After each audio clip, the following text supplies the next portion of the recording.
think we are. Let's just do this, huh? Tyranny. Oh, that's right. We went to Lithian's Crossing. We explored the whole place, talked to everybody, including Eldian, who's the son of Lithian. And then we went inside the old walls. And that's where we left off.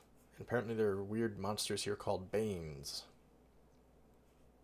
which we're anticipating having to fight. But I think that this is the way into the Spire? I think that's why we're here.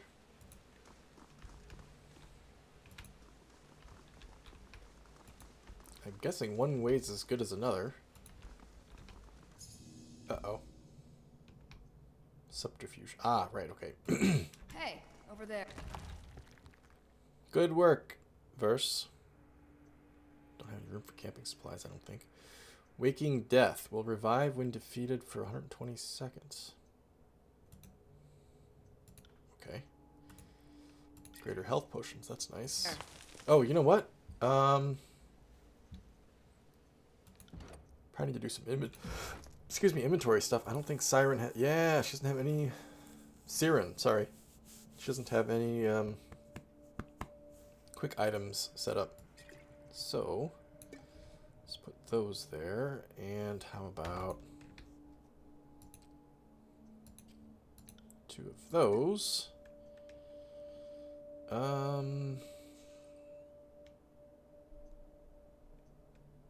Moves the hostile effects of damage and boosts the imbiber's natural healing rate, but also causes a brief period of immobility. I'm not feeling that one. Wits and magical acuity. Yes, take both of those.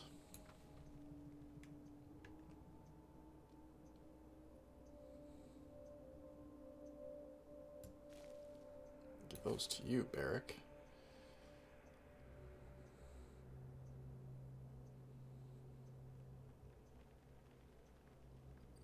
Yeah, this Waking Death thing. I'm not sure what I'm supposed to think of that.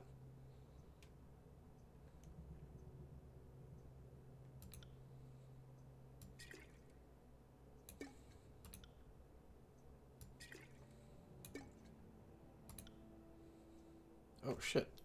He's got so much stuff.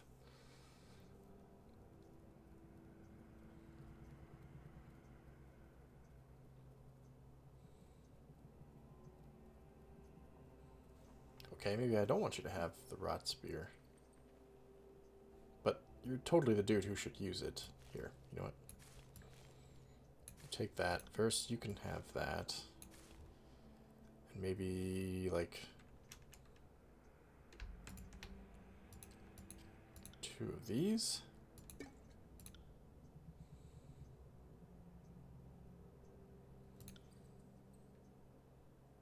Let's say that's probably good. Siren? Yeah, you're right. The portraits in this game, I'm a little iffy on the portraits. Versus portrait looks awesome. I think my portrait looks cool. Barracks looks fine, but Ebb and Siren so far... Lantry's was fine, I guess. Ebb and Siren are just like, Maybe she's supposed to be a tragic character, and we'll witness that as we go along, but so far she's been kind of a smart-mouth, sassy type. Which is not what you'd expect, I think, given her portrait. Note from Iron Guard Vintara. As per our verbal agreement, you are allowed entry into the old walls at Lithian's Crossing with the explicit instructions to find a path to the Bronze Brotherhood campsite on the other end. Any items acquired inside the old walls will be yours to keep in exchange for your help in this matter. Your help in this matter won't go unrewarded. Trial of Archons. Wait a minute.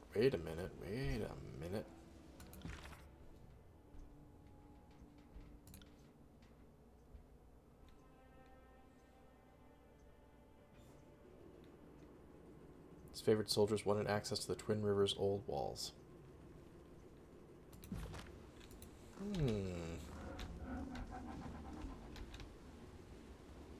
The hell was that sound? The door creates a near-perfect seal with the surrounding walls. Along its surface you see several chips and shallow gouges from failed attempts to force it open. There is nothing to interact with it on its panels. You surmise that it was never meant to be opened from this side.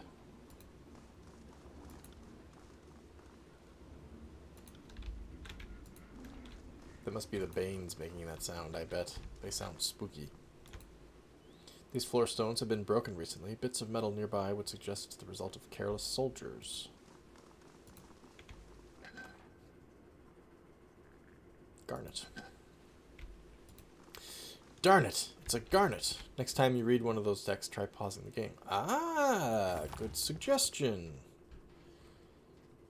Merchant Tunic.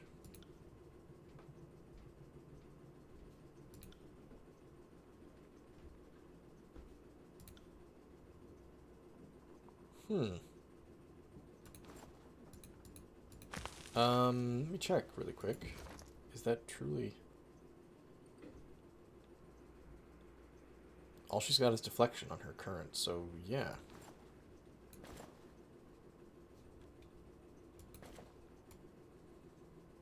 Yeah, I think I like the other one better, but in terms of looks, I mean. Her staff looks cool.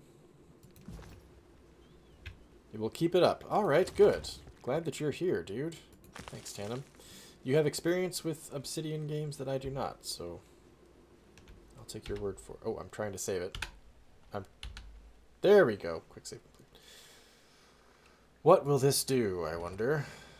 Interesting rune.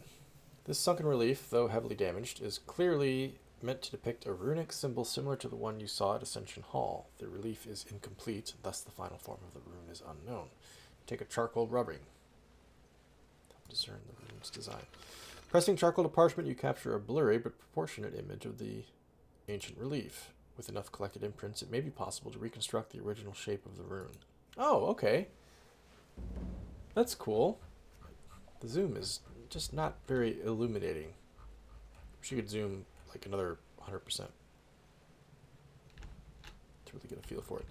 Cool, though. So I assume sometime here in the old walls we'll find a few more of those that will be similarly disfigured, but incomplete, you know, but if we combine all three of them, we should get a complete picture of the rune.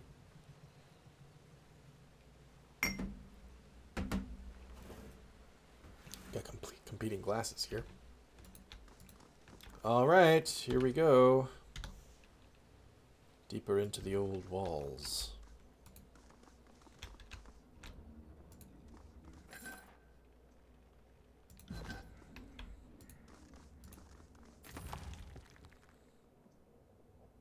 Bronze Great Axe.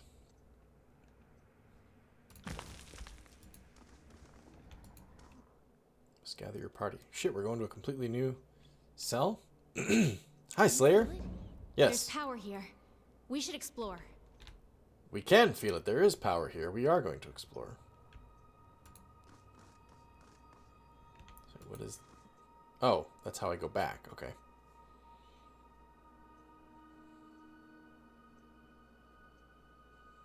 I didn't mean to do that.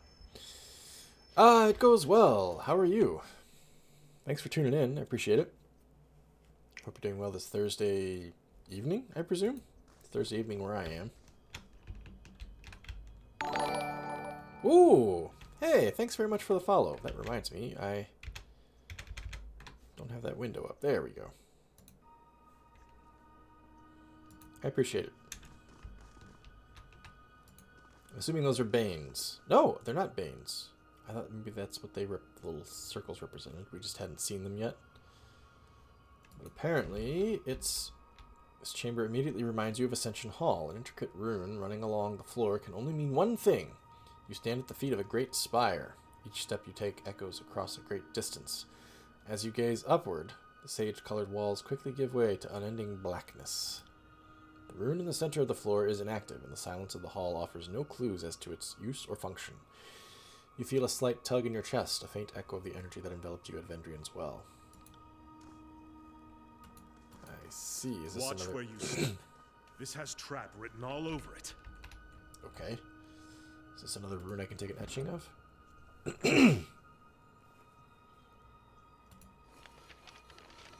Capture a blurry but proportionate image of the ancient relief. incomplete, symmetrical in nature. Should the need arise, you could reasonably guess its original shape. Really?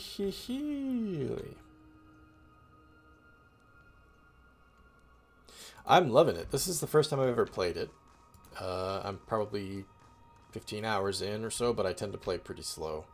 I really enjoy it. It's been awesome. Obsidian has... I give them a lot of respect for what they've done here. I've never played Pillars.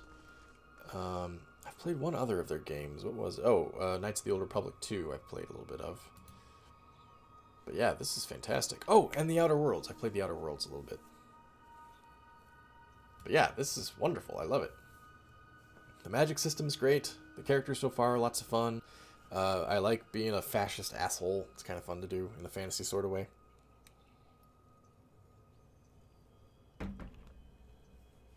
It says these grooves in the floor are inlaid with a dim... Ah, there we go. You still can't see it all the way, probably, because I'm blocking most of it. Pillars 1 kind of bored you. I'm looking for... I think I own... I know I own Pillars 1. I think I own Pillars 2, too. I just haven't played them yet. Dim incandescent material that glimmers upon closer inspection. They appear to intersect at various angles, forming a myriad of potential shapes similar to the rubbing you found.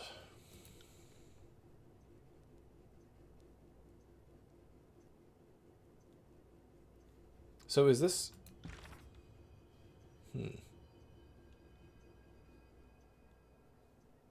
Same runes.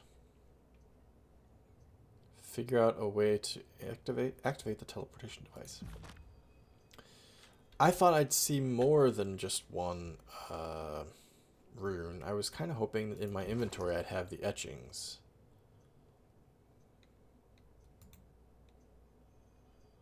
Why have I not learned this yet?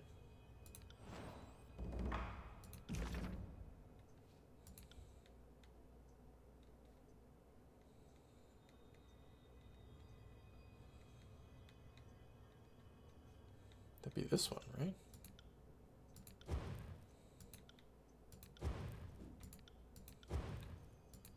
Damn. I mean, I don't want to mess with this right now. I do, but I want to figure this shit out. It said I'd be able to take a guess as to its shape.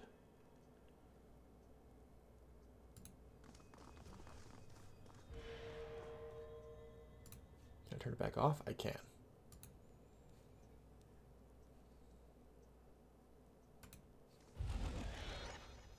Okay, so if I don't set it up correctly, that fizzles.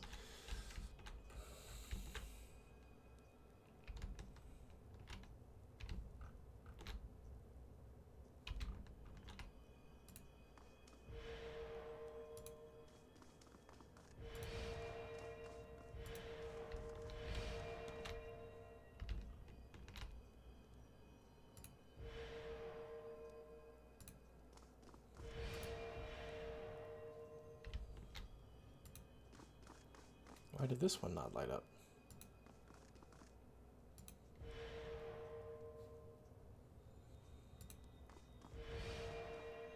No.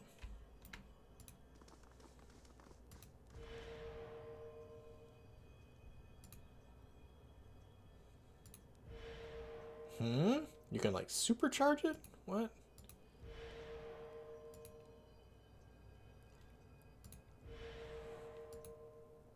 Trying to turn them off. I could turn them off before. Yeah, maybe this resets it. That resets it. Okay. You just finished this particular area. Yeah, that's what I'm thinking. Connect correct. I'm trying to see if this is what it's supposed to be, though. I took an etching of it, but apparently that's not in my inventory. Oh! No, it is.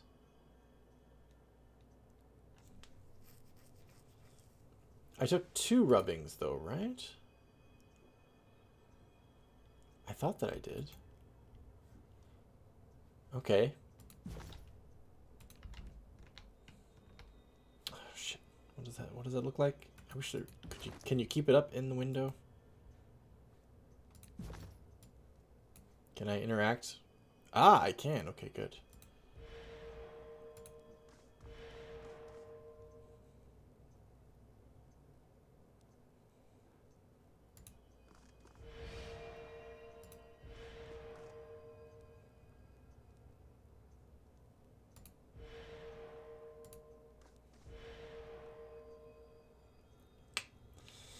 I have to do it in a proper order? Thanks, Slayer. I appreciate it. Yeah, I'm trying to figure this out as I go. I don't mind hints, but I'd prefer not to be spoiled. It looks like an order is required.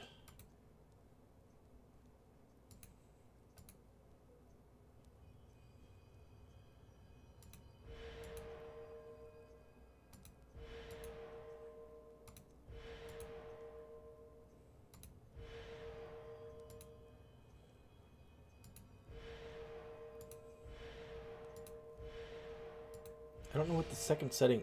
Ah. I'm not certain that I've figured out what the second setting is supposed to mean.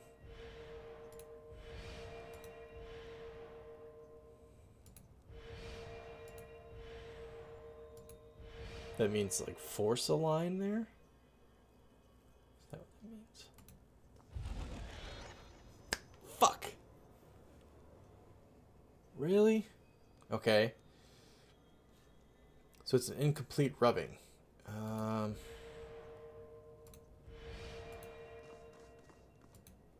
I'll do it for the north.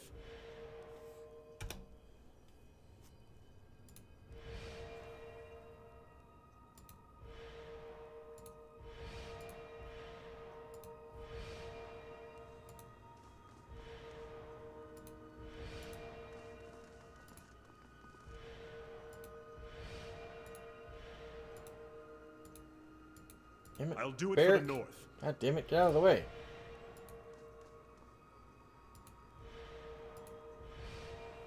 Okay, so that's that. Now I'm kind of seeing that there's the ring around it, yes?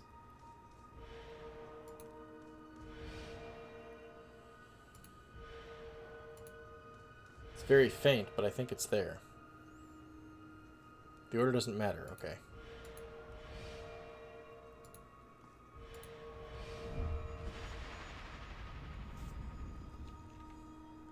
The ring is there.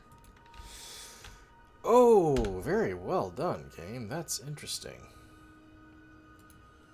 So there was a whole map over there, outside of the Spire, in the old walls, that I haven't gotten to yet.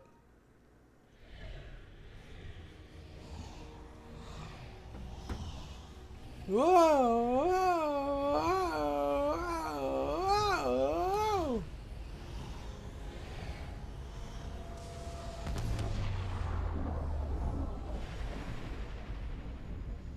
It's going to be everybody, yeah, hopefully it's not just Barrick. The Arcane Light courses skyward, trailing off toward the horizon in the direction of Vendrian's Well. You feel the ground ripped out from beneath you yet again as you drift back into the warmth of the energy surrounding you. Your awareness stretches beyond the limits of this spire, pulling in many directions at once. The light you saw arcing through the sky reminds you of the tether you feel to the top of Vendrian's Well. This too is a point of connection, and you are an inextricable part of it, bound as surely as the spires are to each other. The Sunset Spire in Lethian's Crossing feels burdened by its age, as if a central linchpin somewhere in its core has weathered the centuries of oppressive weight and longs to topple. The surge of energy that courses through you, forming a link with Vendrian's Well, strengthens the very stones beneath your feet.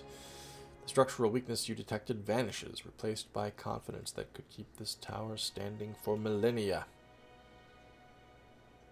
Dragon with the Hey, you should have. There's only so many towers you can kick people off of, and I just don't get many opportunities to do it. Verse says, if I threw a dagger from up here, I wager it could split a man on the ground in half. Damn, but I want to try. Hey, you know what? It's tyranny, man. Indulge that dark side. Barrick says, from here, even the old walls seem paltry. This sovereign view was not intended for the likes of us. Shakes his head slowly. Oh, come on, Barrick. Give in to the dark side.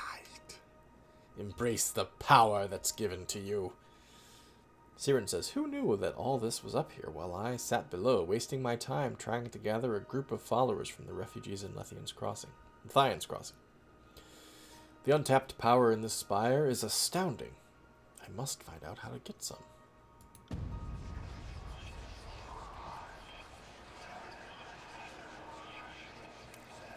Sounds like when Frodo holds the One Ring. The spire feels like a relay between you and Vendrian's Well, bridging some transference of energy on an enormous scale. You are the first link of a chain that stretches the length of the realm. As you struggle to understand this sensation, you grow aware of whispers all around you. Listen closer. Yes. Give in. The whispers themselves seem to travel down the tether between you and your spires, conducting the heat that feels at times unbearable. They speak of your actions, your choices, everything that led you to this place. Your name is known, your banner recognized, your deeds reported across the tiers and the Northern Empire alike. For an instant, you can see the accumulated hope and fear of these whispers represent. It appears like dewdrops settling on a leaf, then trickling into a shared basin.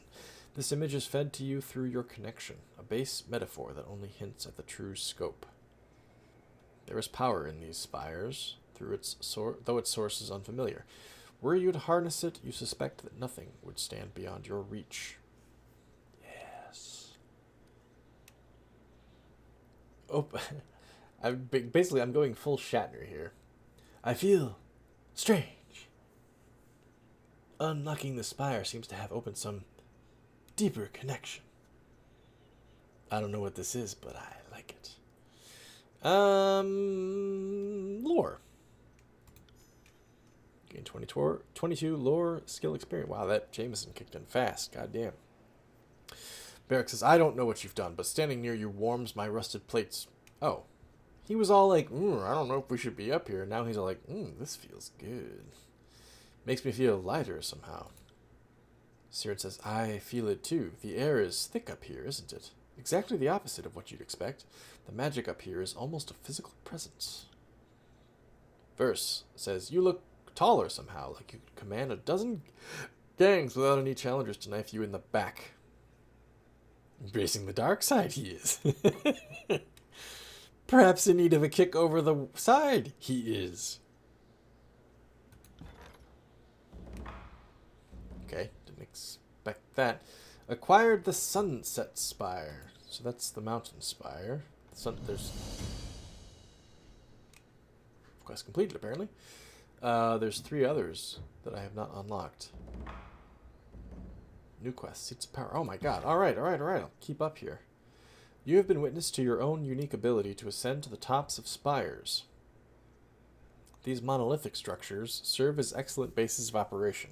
In order to bolster the war efforts in the tiers, you should seek out more spires. Perhaps by doing so you might uncover more of the mystery behind their power and why you have such an affinity to them.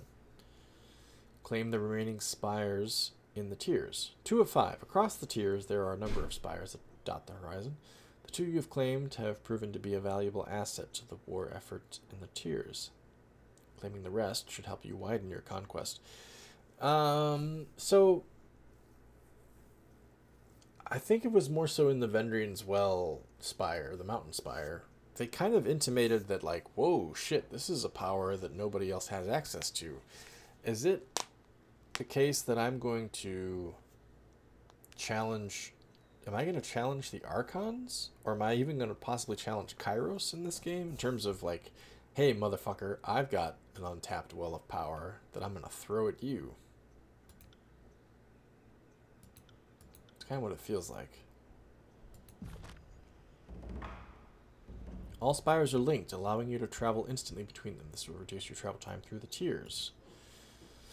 You can upgrade spires you discover, building new structures on top of them. Each upgrade will provide you with different benefits. Click on the spire icon or press H. Just look up upgrade for your new spire. So that, if I build one on one spire, does it apply to all spires? Assuming that would be true. Upgrades take time and money to build and money to maintain. If you no longer have the money to maintain an upgrade, it will be suspended and you will no longer receive its benefit until you are able to pay its maintenance cost. There are 5 resources you can find in Kairos' tiers that can be used to power upgrades to your spire. They are scrolls, iron ingots, bronze ingots, alchemy supplies, and hide. Each upgrade uses different resources.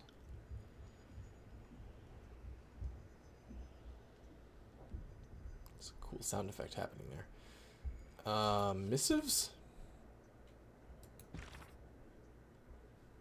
From Fatebinder Rogalis, who I talked to in the Bastard City, I think. My dear Violin the Fourth, the court is all abuzz with the news of the Civil War. Representatives from the chorus and the disfavored are having little shouting matches in front of Tunon.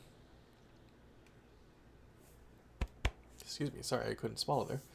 The petitioners to the court seem swept up in talks of who will crush whom and if and when Tunon will bring down the gavel and stop the fighting. What has me more intrigued is the other story out of Endrian's Well. Tunon sends you on what I thought was going to be a one-way trip to the well, and not only do you live, you somehow claimed the mountain Spire. And you broke Kairos' edict, too. Such things make a little civil war seem so trivial in comparison, at least to those who can separate the message from the noise. Tell me, what was it like to break the edict, and how it is you took control of the Spire? Respond with questions for your own? I think you mean of your own. You know what? Fuck it, man. I'm feeling powerful here. We've unlocked 2 Spires. I don't give a shit if Rogalis tells Tunon what I'm sending him or not. Explain the experience as best you can. I'm fearless right now. Dear Rogalis, Kairos' edict simply said that an agent of the Overlord must claim Ascension Hall before Kairos' Day of Swords. The only thing I consciously did was take charge of the battle to claim Ascension Hall. My claiming of the Spire happened just moments after I felt the edict's grip release. The floor of Ascension Hall gave way, unearthing a glowing pattern buried beneath the chamber floor. Kairos only knows how long it's been buried under the tile. As for how I actually claimed the Spire, it is perhaps a mutual bond. Atop the Spire is an old structure, a twin-tined edifice. I'll include a sketch on the back of the parchment. This structure spoke to me in sensations and images, and it seems to respond to my presence in some limited capacity. That is what happened, as best as I can think to describe it. Does any of this sound familiar or bring to mind any old stories or rumors? This Spire doesn't have that twin arc structure, I don't think. Let's send it. I am unafraid. Still more spells. It does not have that structure.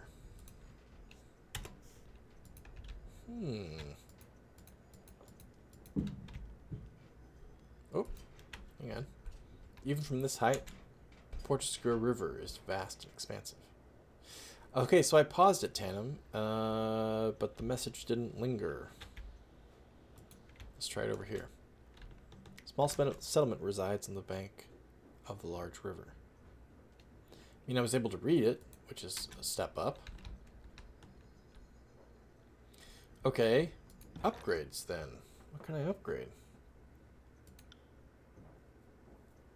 Research magical knowledge, edicts, and artifacts. Once built, resting in any spire grants a bonus to lore and all magic skills. I have 77 of these. 10, 10, 10, 10. 10 seems to be the standard.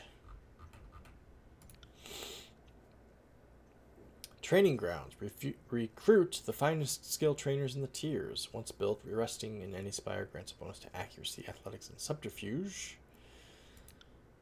Improve weapons and armor. Once built, resting in any spire grants a bonus to armor, parry, and dodge. Brew potions and other consumables. Once built, resting in any spire grants a bonus to endurance, will, and magic defenses.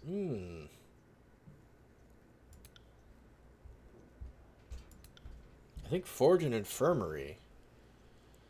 Change between games. Ah! I would think so too, but oh well. Damn you, Tannum. Welcome back, Gluth. I'm kidding. Forge. Okay, I got an achievement unlocked there. Thanks, Galaxy. Some assembly required. You guys can't see it. It's a... Whoa!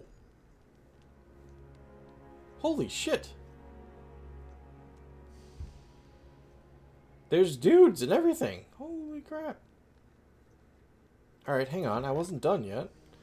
Oh, and you can hire a bunch of freaking recruits.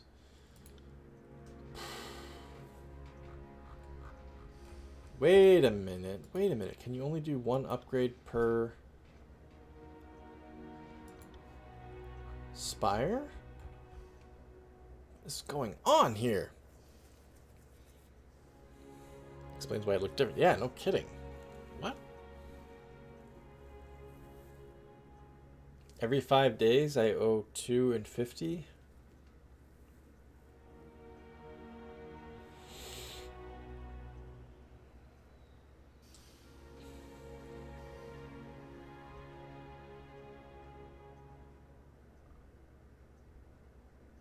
I want to hire that guy.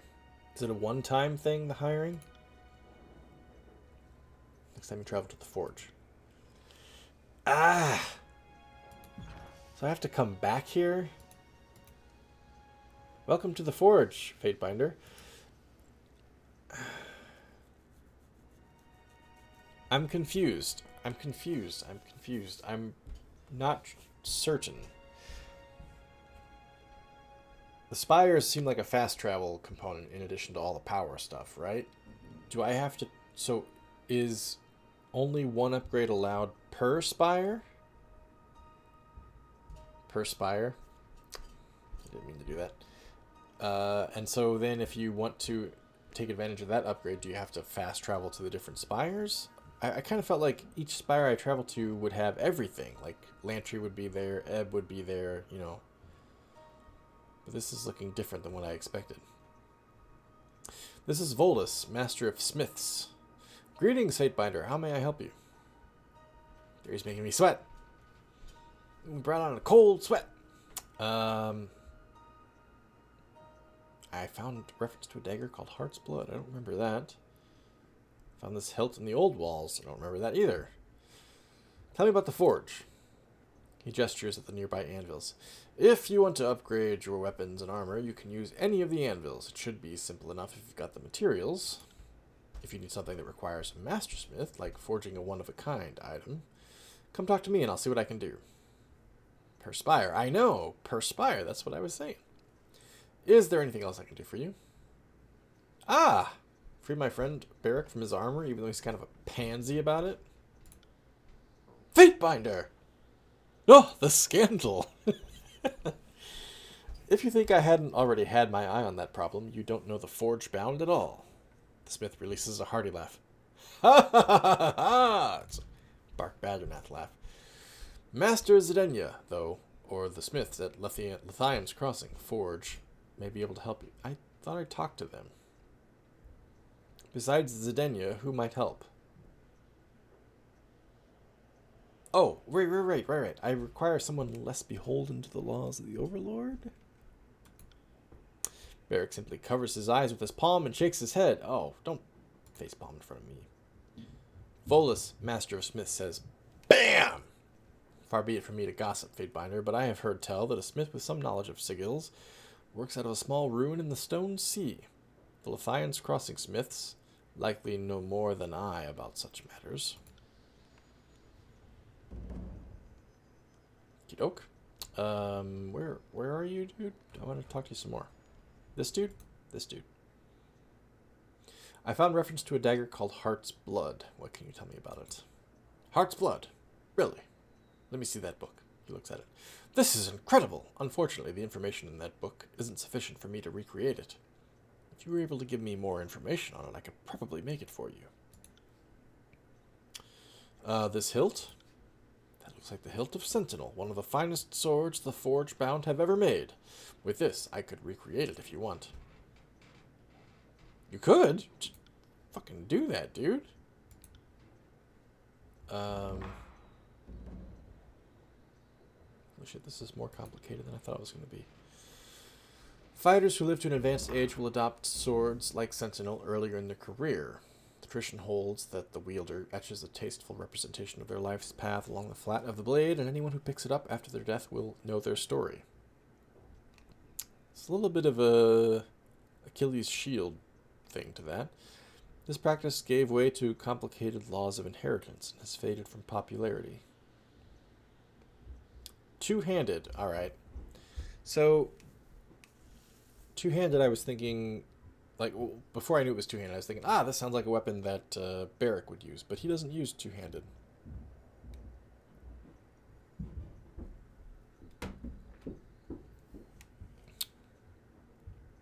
Apparently I don't have enough resources. Need more bronze. Need more bronze rings. I have the broken hilt. Recruits needed at Forge 5. Is there anything that I can build? Not enough money. Not enough money. Requirements not met.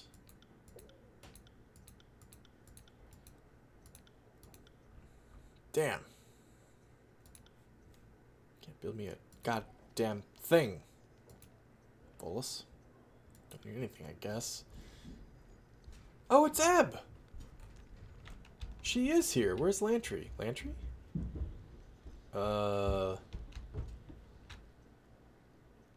Spire worker. Spire where? If Ebb's here, then Lantry should be here. Am I missing him? That's Lantry. Hi, Lantry. How are you? So, your latest acquisition has me thinking about the Spire some more. By all accounts, they go as far back as the old walls. Over the centuries, the nobles of the tiers have claimed the spires, but they've only ever battled over the land at the ground level of the monuments. Okay. I've never seen the glyphs of a spire light up in all my years. Not until you show up. If this were an isolated incident, I'd be confused. But it seems the spires, plural, are somehow connected to you. What's your secret? Okay, I just got to comment again because I've mentioned it before. This is not the voice actor that does the voice of Garrus Vakarian in Mass Effect. It's instead the dude who does the voice of Legion in Mass Effect. But if I ever got the chance to ask the dude, I'd be like, were you not channeling Garrus? Because it sounds so much like Garrus. It's a surprise to me as well. I've studied Tunon's feat, proclaimed edicts, broken in two. I'm sure I've been exposed to all sorts of arcane powers. Perhaps Tunon, one of the Archons, did something to me. It's a surprise to me as well, man. I have no idea. A long sigh escapes Lantry, and he sticks his quill in his mouth, chewing on the tip. His head tilts from one side to the other, muttering inchoate half-words.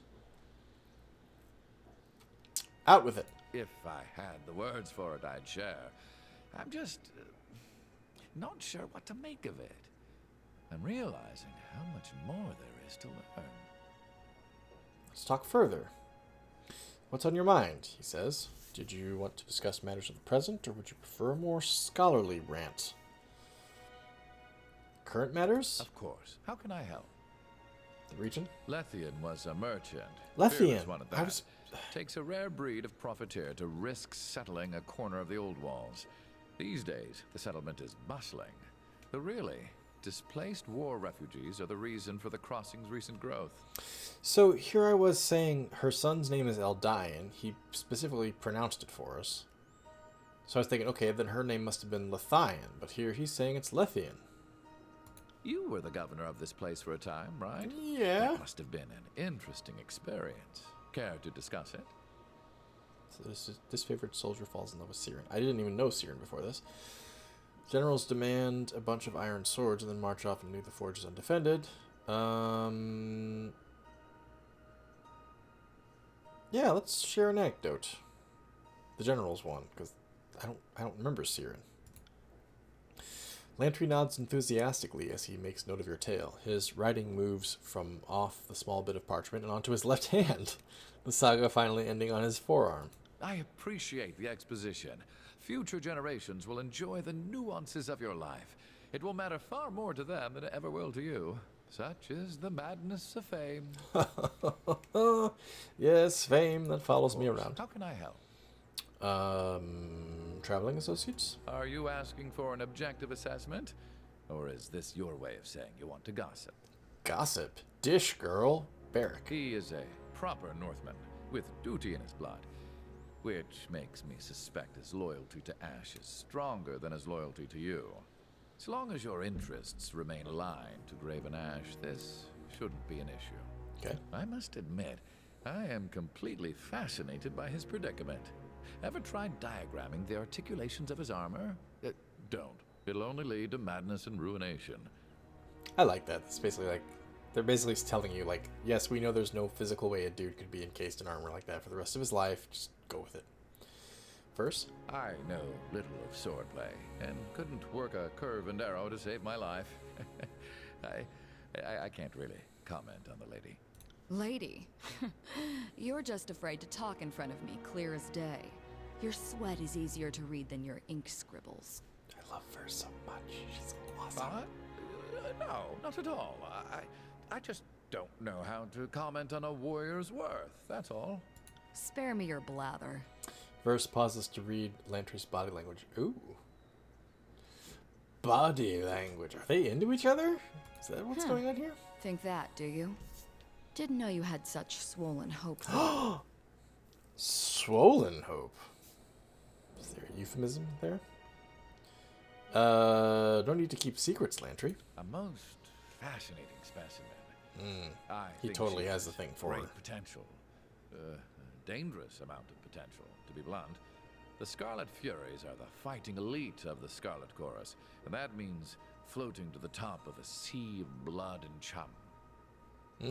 We should consider ourselves lucky to have her on our side, with her weapons usually pointed away from us. Oh yeah, Lantry's into her. Ebb? Good tidecasters stay underwater. Kairos did the Tears a favor by erasing those moon howlers from history. A shame one of them escaped justice. He does not like I Sharon. like that I make you this agitated. Considering all the things that don't seem to bother you in the slightest. I'm not gonna lie. I'm kind of getting off on how much power you're giving me here. There's a very weird dynamic going on between Lantry and the female companions here. It's all very sexy. And then there's your coquettish act whenever someone calls you on your teeth. I'll be the one ready to tangle when, not if, you decide to pounce. Ooh. This is like the mustache ride thing all over again. What do you think of traveling with Siren? As a chronicler of history, I am most honored to have the chance to travel alongside a luminary. I can write down her speech word for word, letter for letter, and proclaim it back, but yet the words lack her charm. This supports my hypothesis that her power manifests by the actual sound of her voice, and less of the particulars the words chosen. Fascinating. Very Spock, that. So, if I'm hearing you right, you're saying my words have no weight or significance, and it's simply my magic that makes me powerful. I've got a song for you, Lantry. Do you want to hear it? What? It's high praise. Well, we don't get to hear the song. I wanted to hear what she was going to say back. All right, fine. Let's speak of something else. Questions? I am nothing if not a semi-reliable font of knowledge. What did you want to discuss? Does he say just know all sorts of things? I don't want to ask all these things at once. I know everything, except for who's been saying that. What's on your mind? History?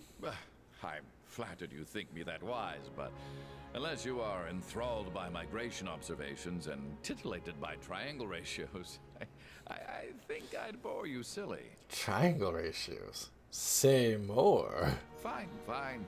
If you have truly nothing better to do than talk trivia with old Lantry, so be it. Lantry pops open a scroll case by his hip, producing a large... I'm sorry. My thoughts immediately went there. A scroll case by his hip, producing a long, handwritten manuscript. He whipped it right out. A Brief History of the Tears by Sage Lantry. Exactly Volume right, Dan. 1, Settlers from the East. Dry land, came the cry from the prow of the ship. After months in the deep ocean, the pioneers of the Tears saw their promised land at long last.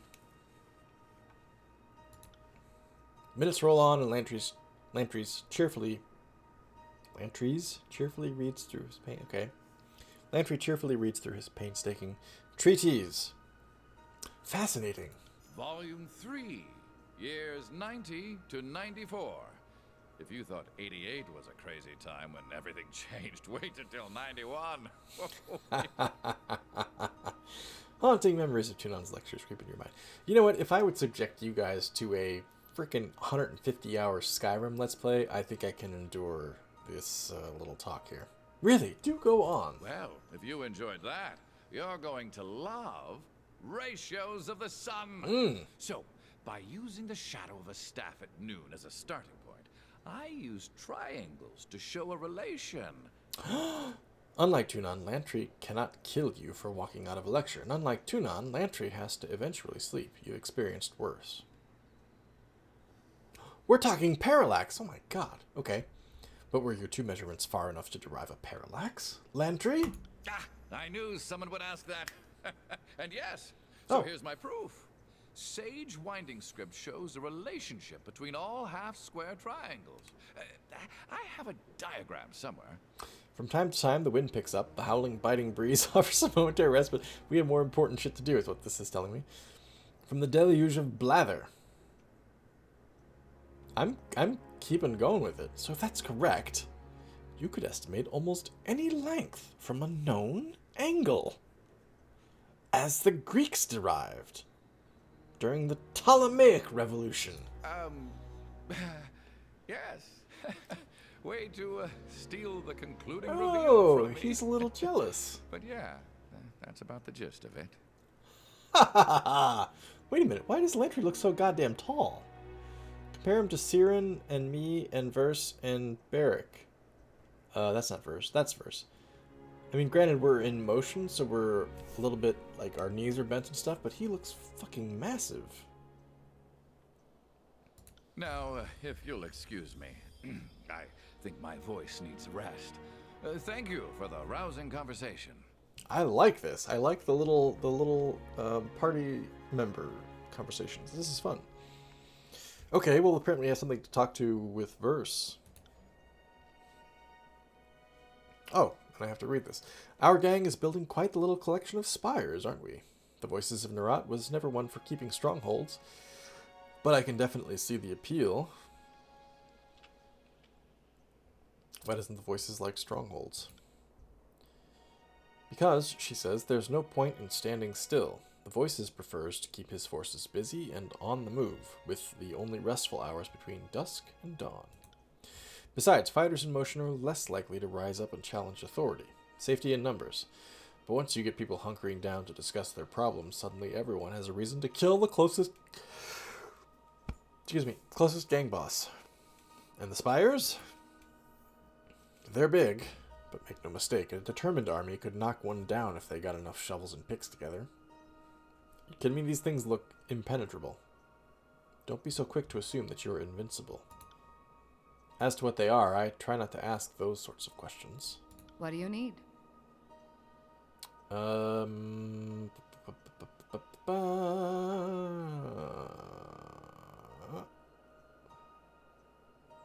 Connection with Barrick? Have I noticed that? Oh, yeah, here we go. Have either of you noticed that you fight particularly well together? The thought has crossed my mind from time to time. During the many battles of the Conquest, we found ourselves standing back to back with enemies on all sides on more than one occasion. The big guy here is as useless as an empty scabbard without his phalanx to keep him alive, but I move fast enough to compensate for it. And it's nice having a living wall of rusted iron I can use for cover. Did she pronounce phalanx like phallus intentionally? Without his phallus to keep him alive, but I can move fast enough to compensate for it. How do you think this is possible? I want you two to train together. Let's ask the first. I would suggest that our fighting styles complement each other, but they do not. It is Verse. I would suggest that we get along, Yes. but we do not. We don't even finish each other's Sentences. Oh, Okay, that was strange. they are Did you so hear that? cute. The next time I catch a whiff of Barrick's meaning, I'm keeping my mouth shut. She was a little flustered there. I've never seen Verse flustered. She's so cute. You two should train together. Absolutely not. Our fighting styles are incompatible. You just said they were Any complementary. disfavored lieutenant will tell you not to join at the hip soldiers who can't stomach each other. Join at the hip, eh? I'm inclined to agree. If you want to pair up fighters, there has to be some great passion or magnetism between them. We don't have it. Oh, you guys totally have it. You got it bad. I'll try to fake him out. A valiant attempt, but I'm not as easily swayed by your courtly tongue. Neither am I. At least, not in this context. Why won't you give it a shot? I think that because I don't want to covers it pretty well. Training alongside this self-important braggart is likely to sap whatever patience I have left. These two are totally into each other, though, right? We're just learning this. I can see that you're out to serve the best interests of the war, but we are accustomed to handling ourselves as individuals rather than as a pair. You know, I could just command you to do this. Sorry, Fatebinder, but no. It's a fair idea, but we would likely just kill each other for your troubles. Agreed. It's not happening in this lifetime, but I like your passion. Okay, try to discuss this again later. Interesting. There's a lot more dynamics going on amongst the group than I thought. Let's talk to Ebb really quick. Spire has awoken to your presence. This is fascinating, and I admit enviable. If it turns out your connection to the Spires invites death and woe, my jealousy might wane a bit. I've been mulling over that structure we found atop Vendrian's well. Would you be opposed to me studying the sculpture in closer detail? If you report to me immediately what you find, no. I'd perhaps work a spell or two near the structure. Simple cantrips of grave light by which to read and inspect, but Cantrips? I will not poke or shove the thing in any way physical or mystical. Gravelight is the magical term for the light of the moon, Tiratus Grave, specifically when harnessed and manipulated for nefarious purposes. While the moon's rays are normally incapable of causing so much as a mild sunburn, the Tidecasters have long studied magic that can concentrate these rays into bolts and beams of searing doom.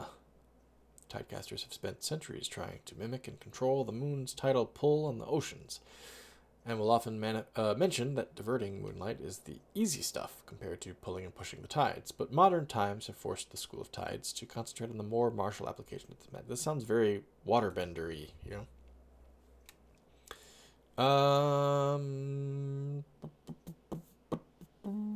If you think it's wise, sure. Thank you.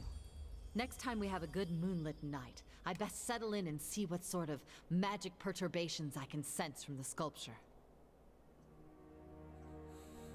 These guys are the horniest group of fighters I've ever met. Better settle in and see what sorts of magic perturbations I can sense from the sculpture. What is it you need? Discuss matters at We're hand? working with the disfavored. You want my advice? My advice would be to get close to Graven Ash and plunge a poisoned shiv in his ear. Ooh, okay. I wouldn't entertain such treachery at this point. I will never understand why deceit is the first instinct of all Tearsmen. You are right to take offense. Ah, right. I'm speaking out of line. But I don't really know what to say here. I hate the disfavored, but I'm sworn to your cause, so my honest opinion won't do anyone any good. It'd be kind of funny if you always had the option to just kick Ebb off of the Spire, given that you kicked Tanum, whatever her name was, the one lady that she was fighting with, kicked her off this first Spire. It'd be kind of funny if like you could always just threaten Ebb, like, hey, Sharon, by the way, off you go. She's like, oh, shit, right, you're right. Okay, sorry. Questions? Ask away.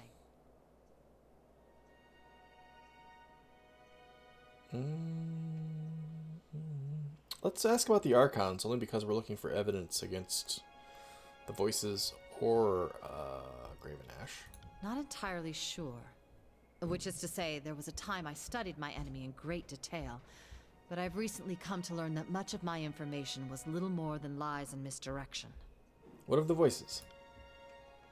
The Archon of Secrets lives up to his name. If he weren't so loathsome beast, I'd half admire his mastery of the magical arts. They say he knows all the sigils lost to history, but I've also heard it said that all stolen knowledge is why he speaks in his different voices.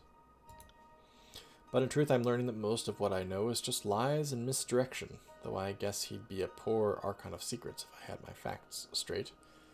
Graven Ash? Before the conquest, I assumed Graven Ash a harmless old man, an Archon in name only, past his prime. I could not have been more wrong. Many have underestimated the great general by his age, says Barrick. Few of them have made the mistake twice. Ebb continues. Ash is a remarkable general. He's led his tiny band of disfavored on a nearly unstoppable rampage of the tears, and he does not seem to win his wars with an obvious display of mystic powers, but with old-fashioned leadership and good soldiers. A year or so back, under a blue flag talk with a commander, I was told that the Archon knows the name of every soldier under his command, living and dead. The way the disfavored speak of Ash, you'd think he raised each of them from the cradle. Cairn, who I think is destroyed, right? Enough, says Ebb. Ooh, she inhales sharply, folding her arms with a scowl. I won't question further. She very clearly does not want to talk about it. Thank you. We've better things to do than pick at scabs. Tell me about Siren, and do it sotto voce, because she's standing right over there. She's standing right there. Why not ask the expert? You're right. Ask away. Travel companions? Barrick? My one concern with Barrick is that he's still loyal to Graven Ash, and not to you. Barrick seems steadfast, faithful, and dependable. But if it comes down to you versus Graven Ash, therein lies the test. A little foreshadowing here. If it weren't a tactical asset, it'd be fun to try and pry him out of that suit. Curious to see if his midsection is as strong, firm, and taut as I've imagined it should be. Oh my god, you guys! All of my traveling companions are just thirsty as fuck. They should... This is like... It's like... it's like traveling with... Olympian athletes or something like that. You know, like you always hear the stories about how like the Olympic Village is just, you know, sexy, athletic, tone, taut 18 to 25-year-olds, and they just fuck all the time. It's like I'm traveling with them. Like they're just in my group, and they're all just like, like all the time, just looking at everybody else being like, damn, I would do that. It's crazy. Why are they all so horny? She nods, silently awaiting your follow-up. Verse? We should consider ourselves fortunate that one of the most deadly members of the Scarlet Furies considers you a suitable gang leader. That said, I think her involvement with you is entirely suspect. I would wager good money the voices of Neratis listening through her, or perhaps seeing what she sees. Dude, you know what? I'll take it. Verse is awesome. If she sells me out to the voices of Nerat, I'll be like, alright. Lantry? Probably the only word thief I haven't wanted to dismember. Him? I'd merely flay with an ice knife. You're a good woman, Ebb. The wandering scholar thing seems an act. It's always an act with the sages, always pretending to know less than they really do. I'm sure he's got 1,000 reasons for why he's not like them or more trustworthy than the rest. But I know his type, and so I don't trust him. Aw, that's high praise coming from you, says Lantry. Ebb says, I'm going to take this staff and repeatedly jam it into your backside until you prolapse. Again, they're very horny. Ah, just like that, balance is restored to all known existence. You have me worried there. She nods silently. Okay, Siren. We've all heard legends of child archons, but Siren is the real thing. She's so very jaded for her age. But I'd be a sour ninny shitter too if I had a contraption stuck on my head limiting my greatness. I'll tell you this much. Her hatred of the voices of Nerat is either genuine or a most fantastic act. But being a giant liar, I know another liar when I see one. And I'd wager this gripe is sincere. Excuse me. I'm well aware that she may have already said something to me to make me more comfortable with her presence. And if she did, how would I know she's influencing me or not? If she's playing me, I applaud how well she's doing it. Ask away.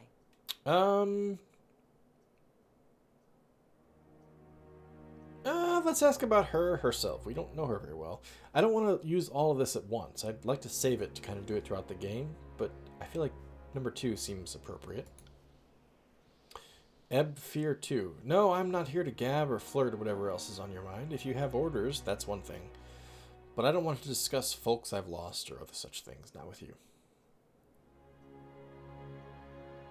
Okay, we'll come back to that later. Return to our travels. Well, let's try this shit. What the hell? What is happening here? Select a weapon from your inventory to upgrade. Upgrades to Masterwork from Exquisite. 17 to 26. That's a big boost. Wow. 5.27 versus 4.46. Accuracy plus 10. Recovery stays the same. Armor penetration goes up 1 point. Ranged attack 22 to 25. That's another big boost there. 404 versus 4.72. Accuracy plus 10 versus plus 8. Recovery is the same. Armor penetration goes up the same amount. Need 6 recruits. Apparently I have that. Requires 1 hour. Total cost. I don't have enough. Ah! Okay. Can anybody upgrade? Apparently I'm the only one who can, and I don't have enough stuff to do it. Damn.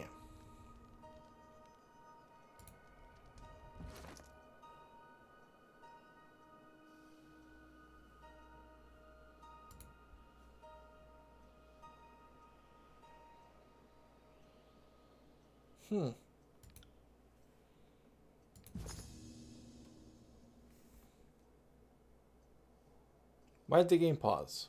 What? Oh! Holy shit. What have... I discovered a thing. Ardent bronze sword.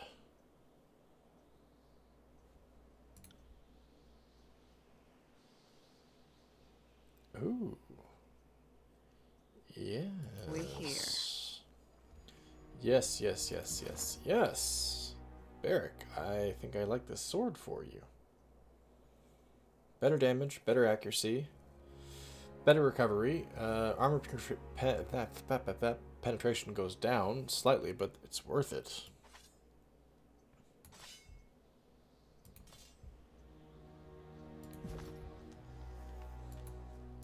Is there something else?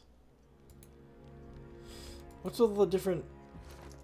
I was thinking maybe the different anvils meant something, but it seems like they don't. You just upgrade whatever you've got. I can upgrade the bronze dagger. Great axe. That's doing me good. Can I upgrade this?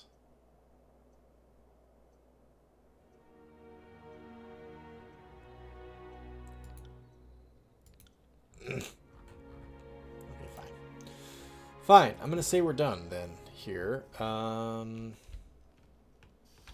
This is cool looking though.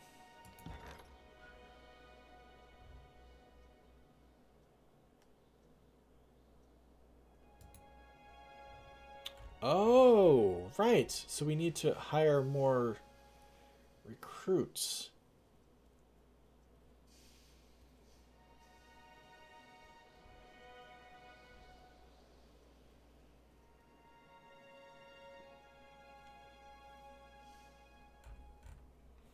I'm gonna wait. I'm gonna wait because I don't really know how to use it properly yet. Let's go back down. Go back to the hall. I want to go back to the hall because I feel like maybe I missed something, but I haven't explored all of the old walls yet. I feel like there's more I need to see.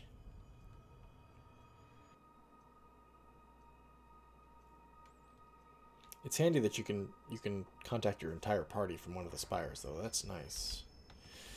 Because there's all this area over here, and I don't know how to get there.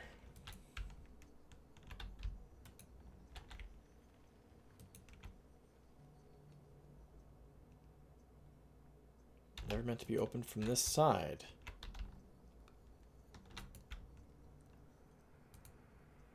Eerie glow of unknown origin coming from the depths of this pit. I can't jump down there, can I? No, I can't jump down there. What?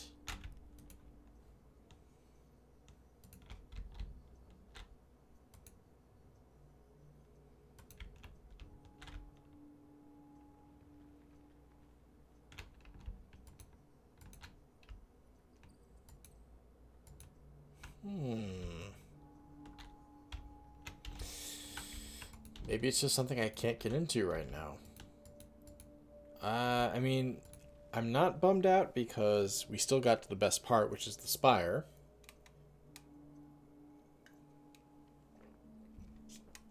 But I'm a little bummed out because it's like, hey, I'm already here. Can I not check out the whole damn thing? But apparently not.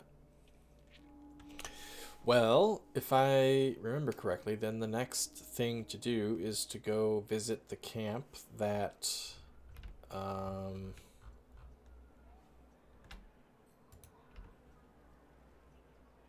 Graven Ash is at, right? Is that right? Yeah, I was gonna say, if I do that, everybody just runs, right? Yes, everybody just moves.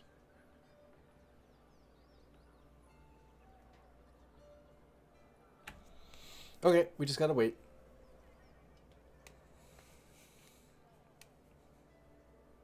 Oh, we have to do magic too. We should probably do that now. Damn, there's... okay. Let's see what we got here. So, Searing Palm requires 15.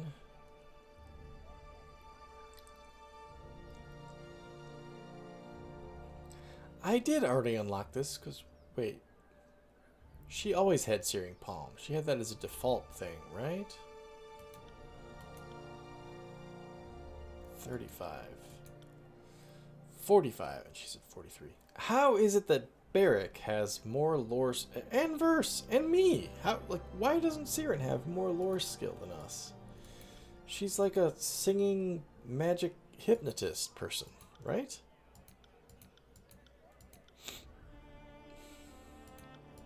It stinks. Ah. Oh. Excuse me, sorry.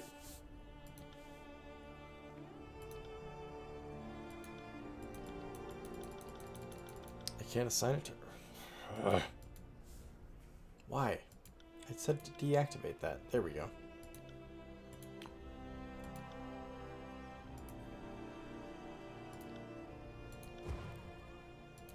Fireball or flash fire? Let's do fireball. Nope, that's too much. That's not, though.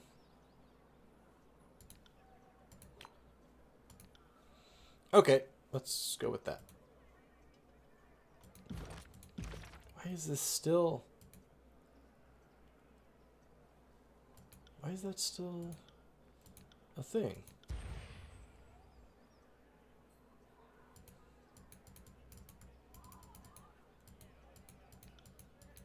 It's the same sigils I've always had. Why was that lit up? It's still lit up. What is going on here? Whatever. It's fine. I'll just ignore it for now. That's weird.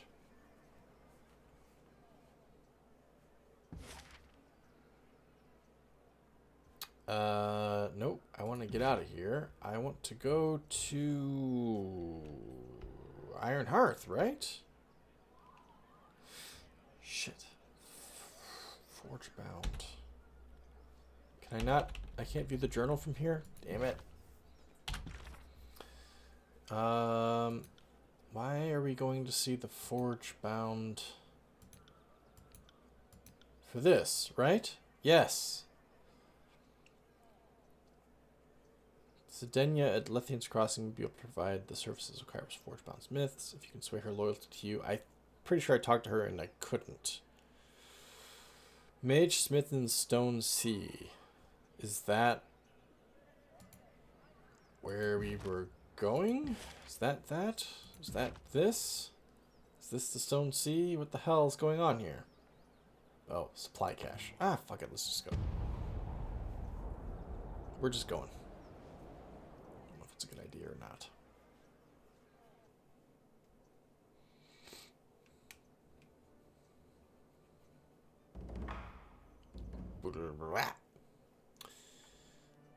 Missives. Oh, hey, we got a response, perhaps, from Fatebinder Rogalis.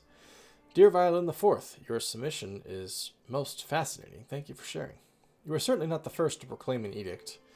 Many of us have been used to complete the casting of the Overlord's magic, and you aren't the first to break an edict, though that list of names is smaller. A smaller, more exclusive list. What's curious, though, living in recorded memory, make no mention of someone who proclaimed and shattered the same edict. In that regard, you are an anomaly. The bad news is the Archons know this and will be suspicious of this distinction.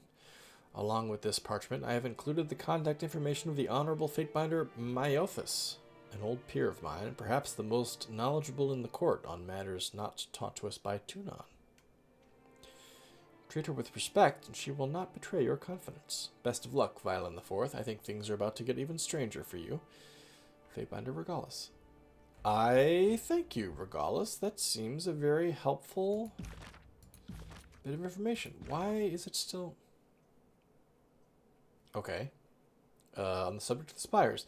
Quill in hand, you loom over a blank sheet of parchment. You have Binder Myothus's contact information in hand and contemplate your opening words.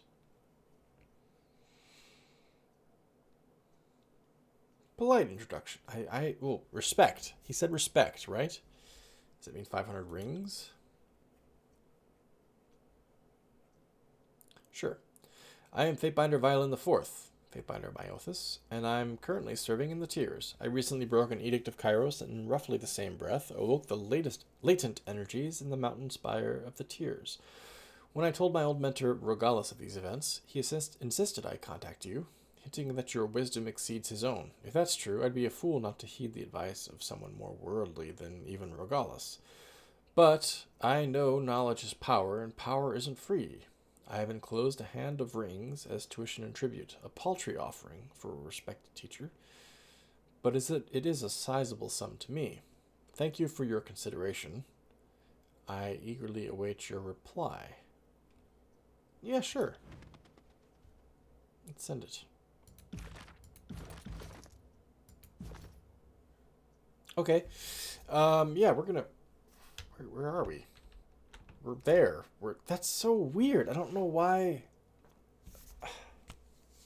I love everything about this game, but I really don't know why they didn't make it so that the margins of the map are bigger, you know? So you can actually see where the fuck your party is. Because, like, right there, it's like, hey, I see this animal walking around. I see this stuff. Where's my party? It's weird. We're gonna keep playing, you guys, but I do need to take a quick break. So, if you don't mind hanging out for just a second, I will turn on my cool away screen. I'll be right back.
I'm back. Sorry to keep you guys waiting.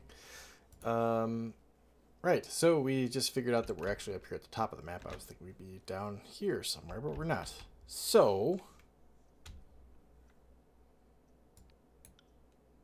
What? Oh, you can collapse that down, huh? That's new to me.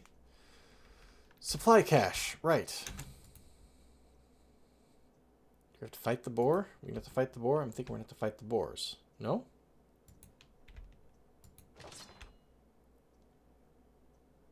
Why this stuff is available to us to take without anybody challenging us for it? I don't know. Oh, apparently we have to go around. Hang on. Before we do that, let's just make sure we didn't miss anything.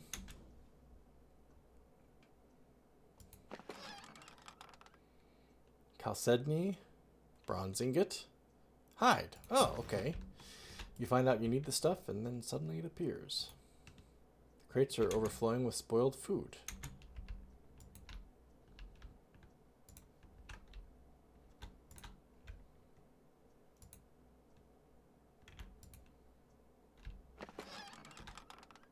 Topaz.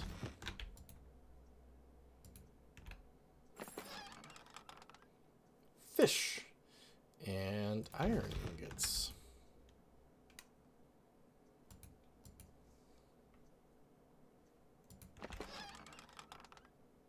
Leather buckler.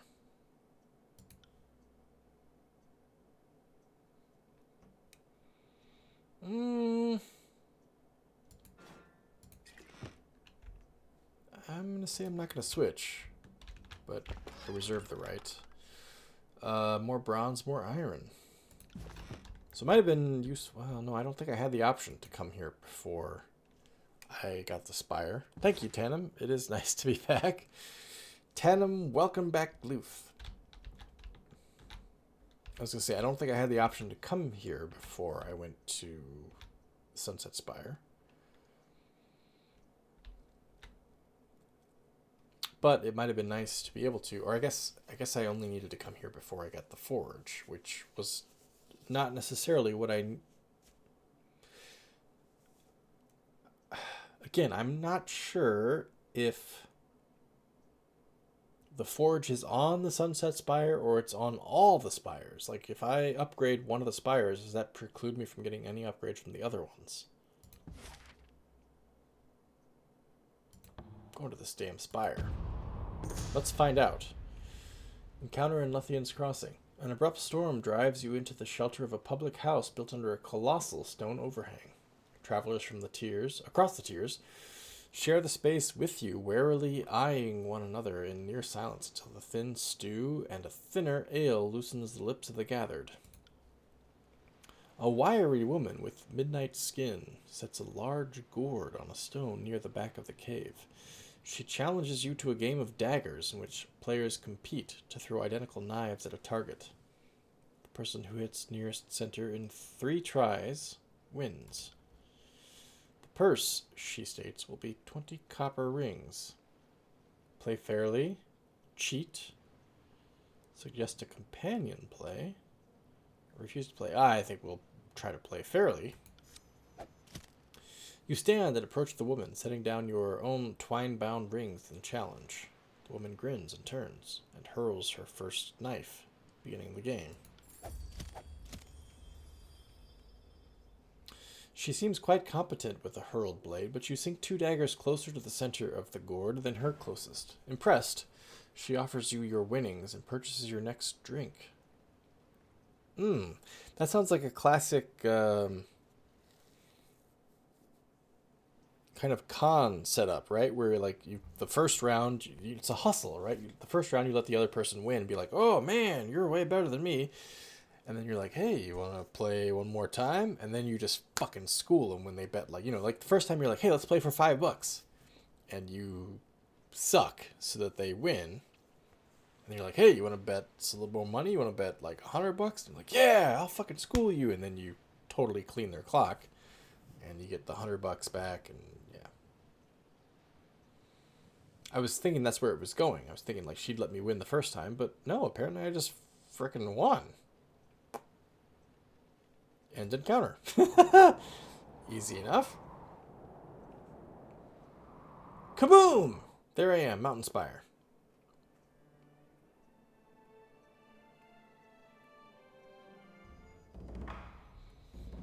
I'm only doing this to see the sculpture. Reach is broadened. Push and pull. Touch the resonator and concentrate. Once more you touch the sculpture, and once more your mind is flooded with sensation, this time of your senses leaving your body and floating up, higher even than the mountain spire, until all of Tyrannis is beneath your feet. From high above you see the mystic currents moving about Tyrannis, billowing clouds of every color that churn about the realms. Even from this far away vantage point, the cyclones and currents of magic fill you with dread and foreboding. Send your senses toward the mystic currents. As you near the mystic currents, you hear inchoate voices, commands, proclamations, the stuff of edicts. Across all Tyrannis, the edicts of Kairos, some centuries old, still live on, their arcane signatures bright as the midday sun, seemingly stronger than the day they were proclaimed. As your senses float away from the arcane turbulence, you are struck by the fact that land untouched by edicts appears to be in the minority. Even lands long ago conquered by Kairos are still haunted by edicts, whether because they still linger from the olden days of conquest, or, if they were cast more recently to suppress rebellion, your senses cannot glean.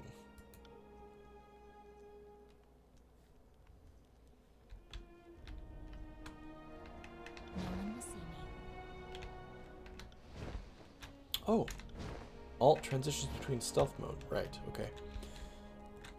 I can rest up here. Glimpses of distorted faces. What? Missives.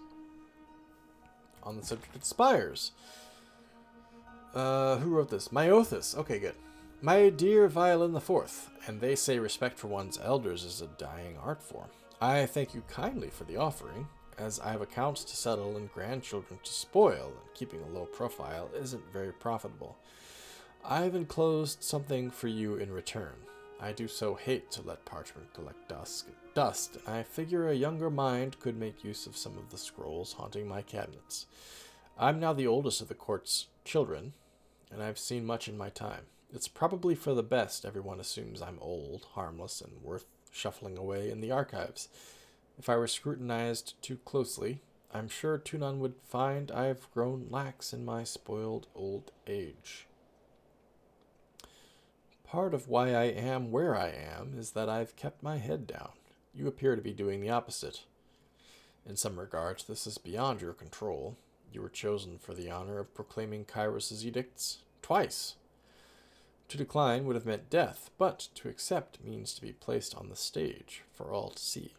Kairos' most powerful weapon is not the edict.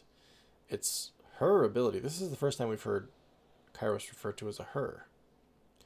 Her ability to hand us rope that we willingly use to hang ourselves.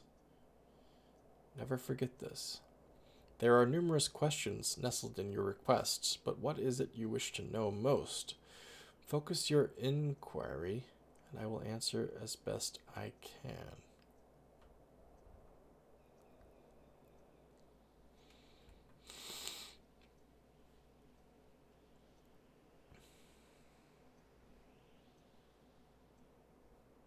So I'm asking about the edicts and the spires, and Myothis, who I'm assuming is a she. I don't know why, but I get the impression she's a she. Even before she referred to Kairos as a her, I got the impression that Myothis was a she.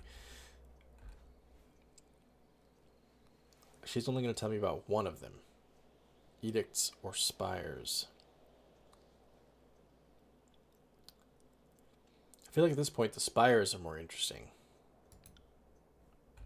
I write back, Dear Myothis, it seems wise to know one's own domain, and seeing as I'm now the master of the mountain spire, I ought to learn all that I can. If you would share with me what you know of the spires, I would be in your debt. I'll start with what I know and have observed so far. The mountain spire seemed to awaken at about the same instant that Kairos' edict of execution was put to rest. There was a burst of arcane energy that drowned out my senses, and I awoke at the summit of the spire, in what seemed to be just a few heartbeats of time. Atop the spire is an old sculpture of sorts, and it seems to be the core of the spire's mystic energy. I've been seeing visions and receiving sensations from the sculpture. It seems odd to describe it as talking to me, but that seems the closest analogy. Am I the first to report such things? There are other spires elsewhere in the world, correct? Filing the fourth. Okay, this is interesting. These missives make for a very interesting, game mechanic. So what can I upgrade here? I can't make upgrades here, can I? Forge. When I was at Lethian's Crossing... Excuse me, I'm sorry, I had to yawn there. There was a list of upgrades I could make. I chose Forge, and then there were a list of recruits. Here, there's only ever been a list of recruits. So is it that I cannot upgrade this one? Perhaps because of the sculpture? Oh, look at that. So is it possible that there are 1, 2, 3, 4, 5, 6, 7, 8 more spires?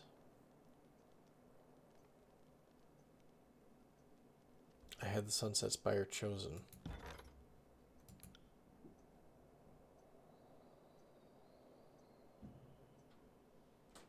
This is Vendrian's Well. Ah, that's the Sunset Spire. But still, I don't see where I upgrade it. Right?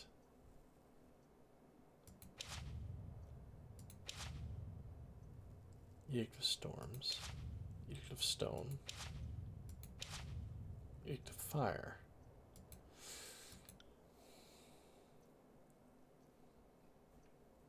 So that's where I am now. That's where I was. That's where I upgraded to the Forge. So yes, I'm guessing you have to unlock a new spire to get the other 3 upgrades. And you cannot upgrade the Mountain Spire because it has this already. This basically acts as an upgrade.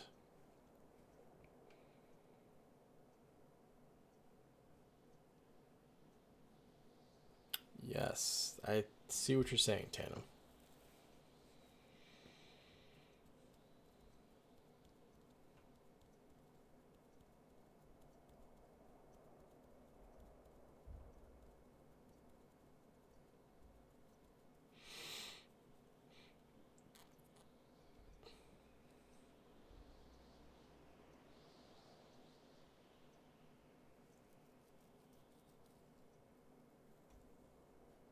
That's my respec option.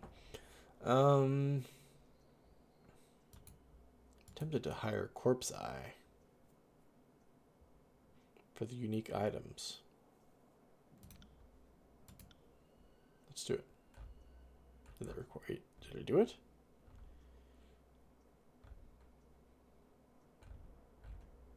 Yes, I did. Corpse Eye, are you here? Corpse Eye is not here. Perhaps I need to go... Shit. Perhaps I need to go back to the fucking sun one. Ah, alright. Well, that's fine. That's fine. The Sunset Spire. We're not going to go there now. But we're going to go to Iron Hearth. That's the one place we can go. Oh! Secluded Forge. Small smithy rests on the outskirts of the city. Of Cacophony, I presume? Overlooking a deep gorge, a plume of smoke rises from its chimney, marking its presence well before it comes into sight. This is where I would go to talk to someone about having Barrick's armor removed, right?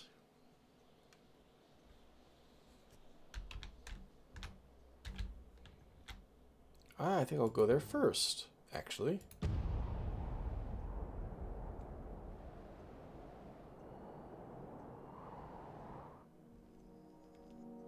Interesting.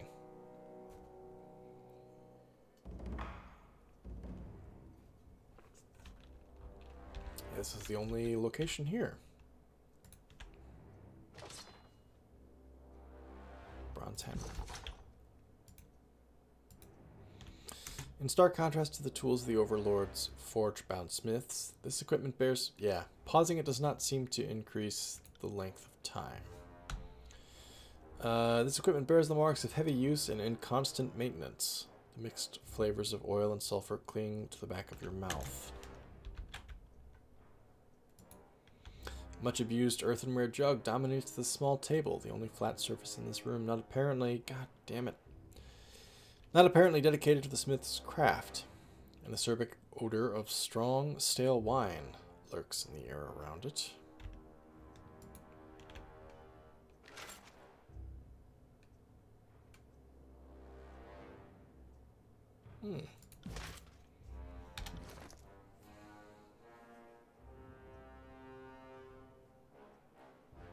Where'd that armor go? Damn it, I just picked it up. Did I not just pick it up? What the hell? I did. Is it in the party stash? Is that why I missed it? No. Yes.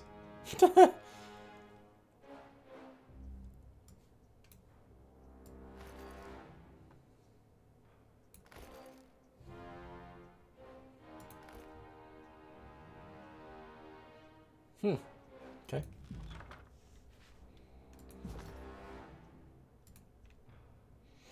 Licentia.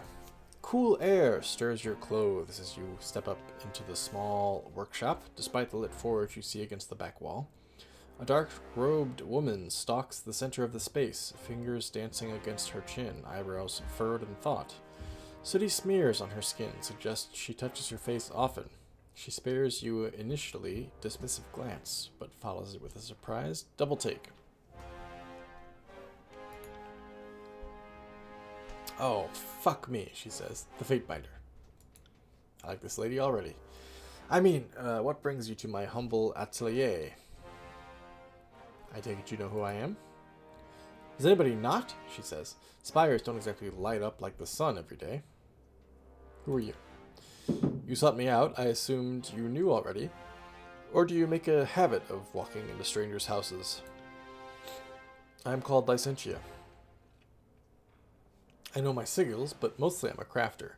They keep me around for odd jobs, fixing tools, repairing armor, and generally trying to keep Plainsgate from falling into the stone sea. Nice forge you got here. Thanks, I made it myself, she chuckles. I'm particularly fond of the heat wards. Not just on account of the comfort. Keeps the place from going up in flames, barring anything unusual. Had the thought after... She frowns and drops into silence. After the Vellum Citadel? After the Vellum Citadel, she continues. Are you a sage? Is anyone anymore? Heard the school burned up. I studied among the sages once, years ago. Worked for the royalty of Azure for a while after that. Nice work until Karen arrived. You going to prosecute me? She looks you over. Not today. Then let me ask, why are you here? Ah, I could ask her to relocate to the forge on the Spire. But I want her to examine my friend first. Barrick? This one, I assume. He's pointy. Her gaze wanders around Barrick's assortment of sharp edges. Mostly on top of his head. Must you always be an ass, Verse? God damn it, why don't you just fucking get it over with? As we said back in Ass Gang, once an ass, always an ass. They're into it. Damn it, Fatebinder, why can't you leave this be? Leave what be, says Licentia. I hope you might free Barrick of this bronze and armor prison. Currently, he's pretty bad at climbing, sneaking, swimming, and using the privy unassisted. I'd like you to risk that. I hope you might free him. Fatebinder, you know as well as I that Tunon forbade this. I cannot be complicit. I will knock your ass out and put you on a slab, if that's what it takes. Oh, just what will you do? Sit on the floor and cross your arms like a child? If I must. If that will make the Fatebinder see reason. You're oath bound to follow my orders, so I order you to stand still and shut up, Or I promise you that this will be for the best. Friend, let me deal with the yeah, let's take on the responsibility for ourselves. I have little confidence that Tunon will see it the same way, or that you will be able to shield me from his wrath. Lizzie. She says, I assume that you want to come out with all your bits regardless, right? Then hold still and quiet down. Before anything else, I need to ask you a few questions. Barrick says, what manner of questions? Look, just frickin' answer the questions, Barrick. Lysentia says, I won't ask anything political or tactical, only matters personal. Hardly reassuring, he says. First, have you ever engaged in sexual congress? What the hell does this have to do with anything? What? I don't... Barrick says, how can that... That can't be relevant, he sputters. Lysentia says, he doesn't understand the first thing about mystic sympathy, does he? Smith frowns and looks at you. I have to admit, I'm curious too. Yeah, Barrick, mystical sympathies and such. Yeah, that's good. Or, somehow I know this, the lore skill is high enough. It's important, Barrick, particularly in the case of a possible convergence of arcane energies, to rule out resonant adulteration. Yes, of course. We have to reverse the polarities.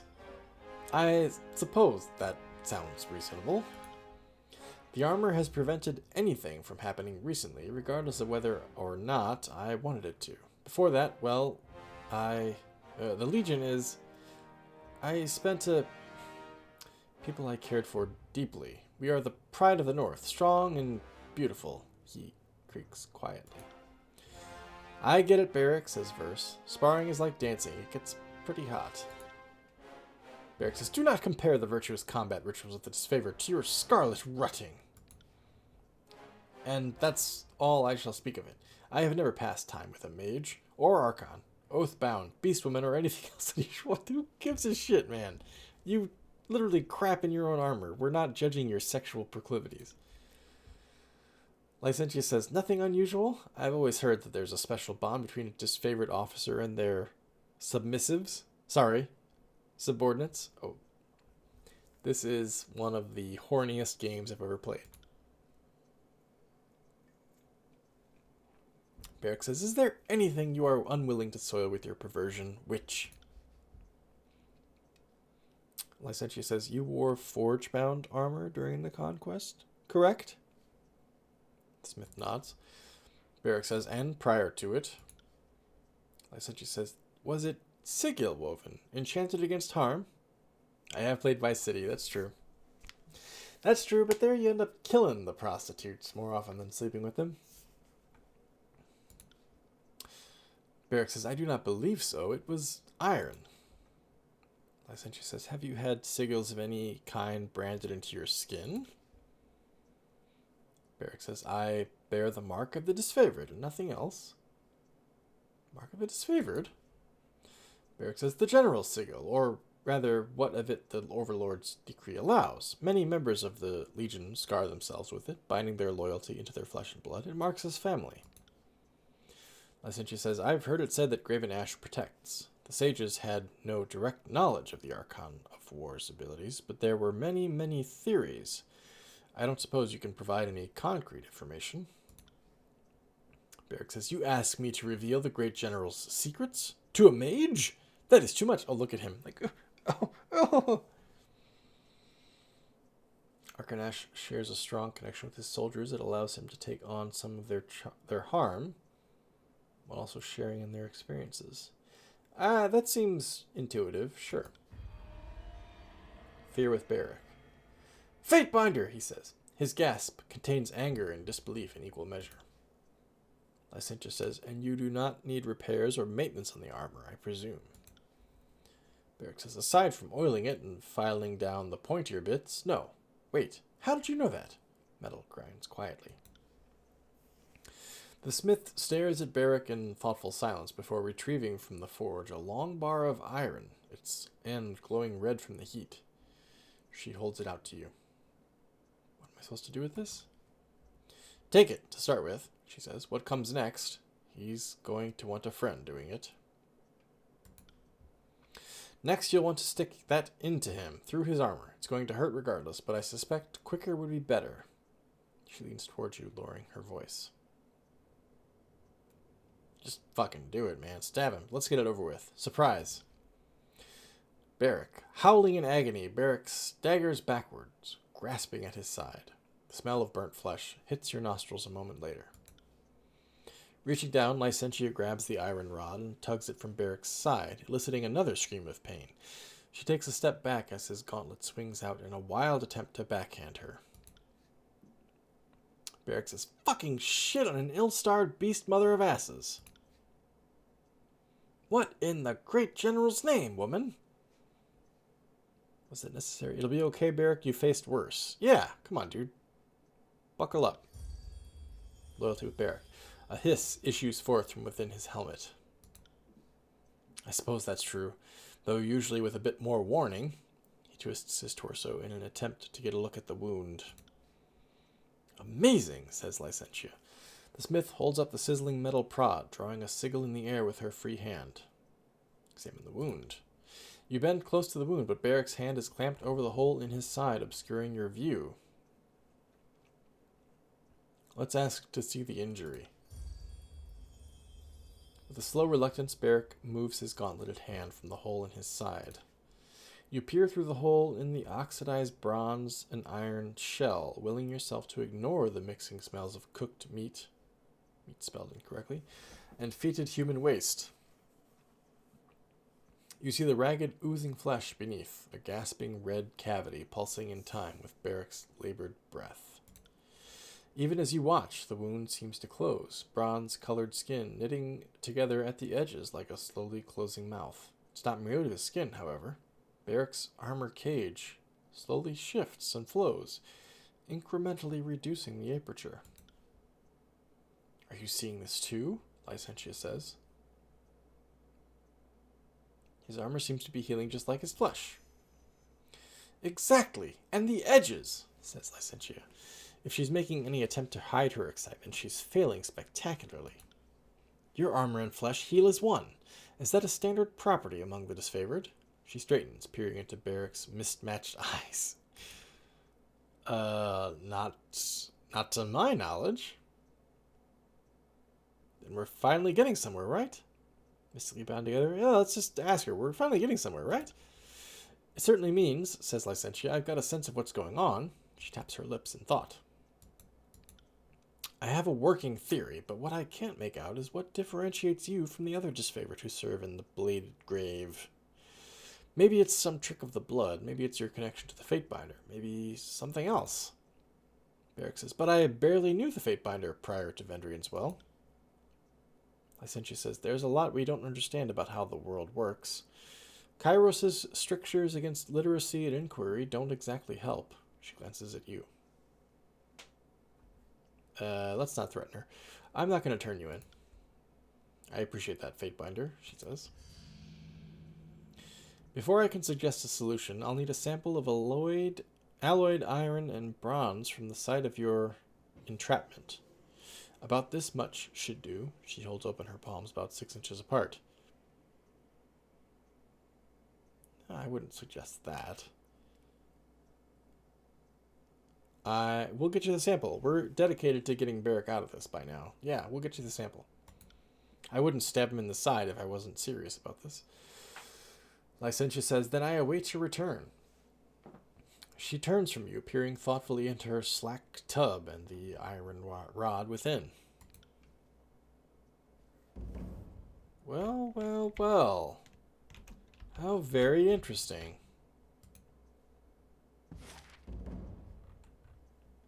So that's where we were. We have Iron Hearth. We have Sentinel Stand outskirts. That's where we need to go for Barrick, I presume.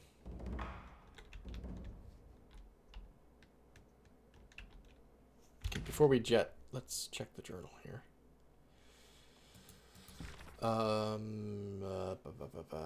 Sentinel Stands outskirts. Yep. That checks out.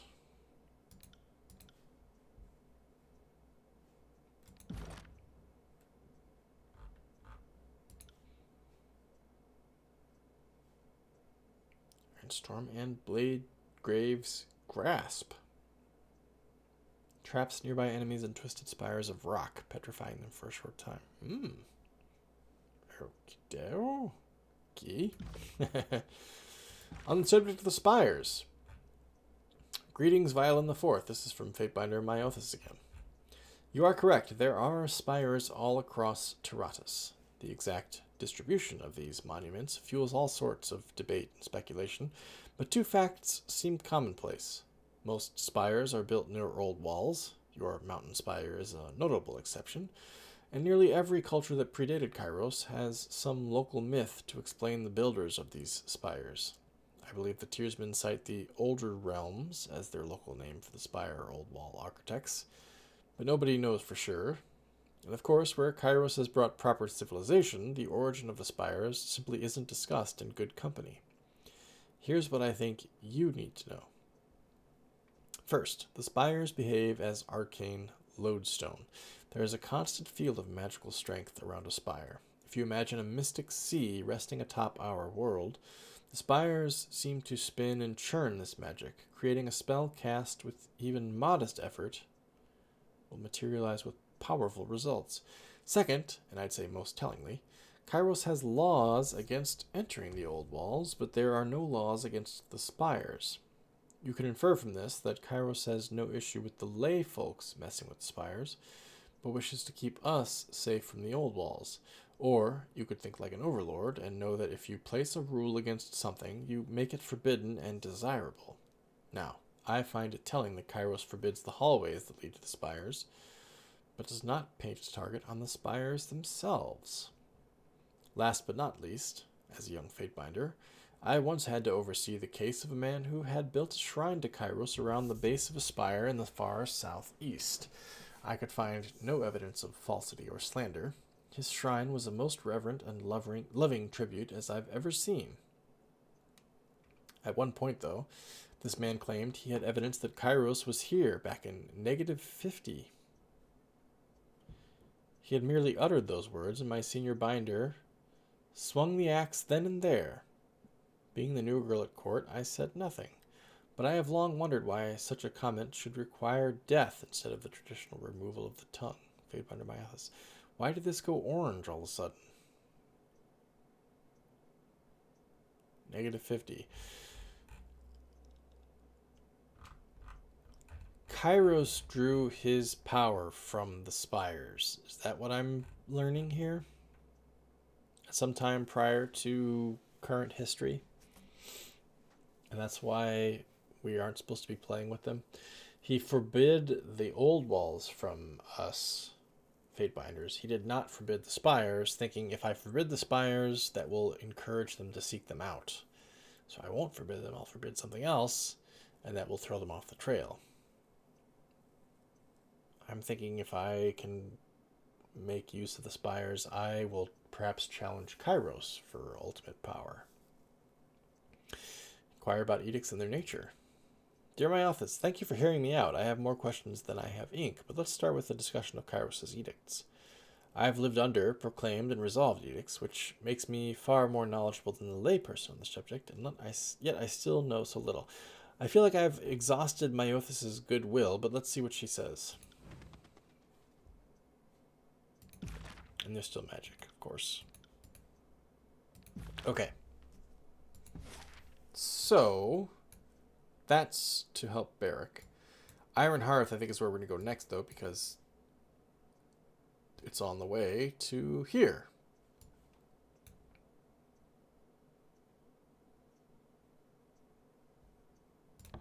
Iron Hearth, then.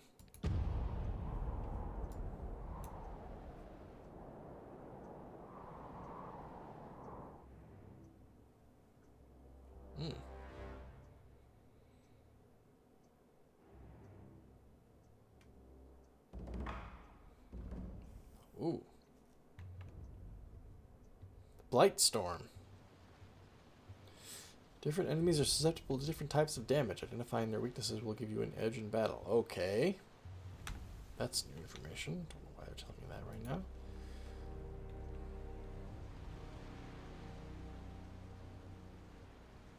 I have somehow explored this entire area already. Is it because I'm trusted in Graven Ash's camp?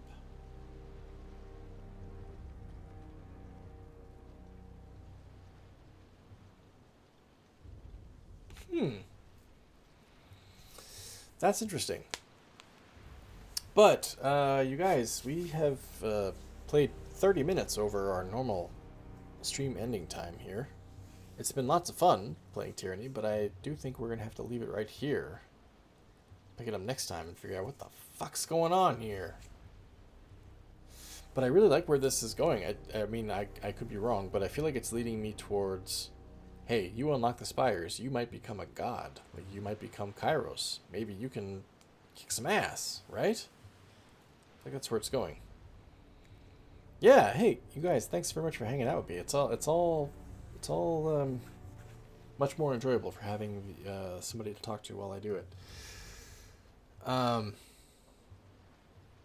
Yeah, so we got a little bonus time. It was very fun. I thank you guys for hanging out.